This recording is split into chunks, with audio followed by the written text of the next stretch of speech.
Hey everyone, it's Dean. I've got Kate with me. Now Kate's sold with me and I wanted to ask her, why would you use a broker? Very good question. We get asked that a lot as real estate agents as well, from sellers that are looking to sell their house. Why do they need a real estate agent? Why can't they just sell it themselves? And I'll be honest, the first thought was, I am a real estate agent. I know plenty of people in the industry. I can sell my own business. Yeah. The reason we decided to get a broker was probably similar to why someone that's selling their house gets a real estate agent. Having that buffer is nice. It avoids the awkward questions that you want to ask your buyer. It gives you a conduit to go through to ask the difficult questions, get the information, and more importantly, handle the negotiations.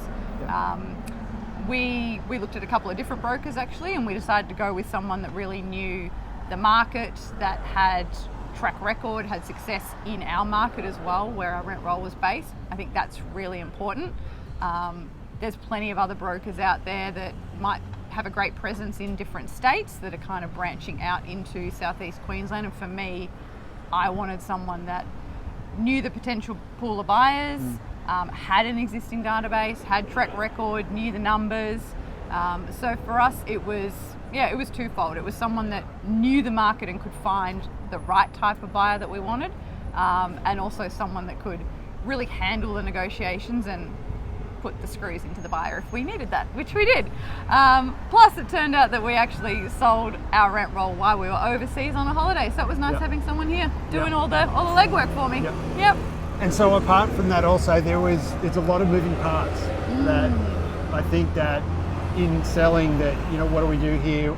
It's in due diligence, or even before that when we're at contract stage and we're back and forwards within contract. Yeah. So it's like someone, you've said when you're selling a house, it's not something you do every day, and there's lots of moving bits. And each step of that way, I'm biased, but it's nice to have someone be able to hold their hand and go, hey, it's okay, let's go down this track. Hey, what are you doing here? Definitely.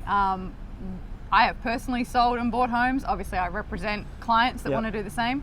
The transactional side is different. It's a little bit longer. The contract phase is a lot longer.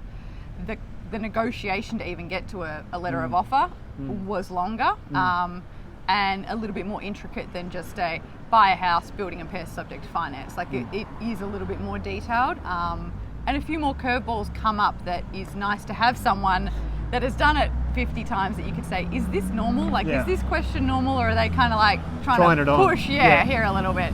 So it was nice having that.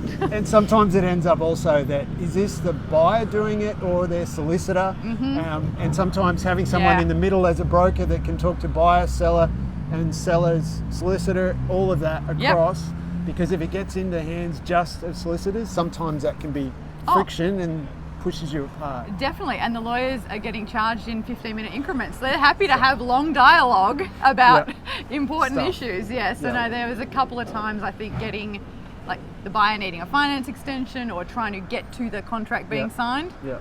That it was nice to have someone that certainly has a vested interest. You want to see the transaction go through, but you're not picking sides. You're just like, okay, you're pushing too hard, let's meet in the middle and get it done.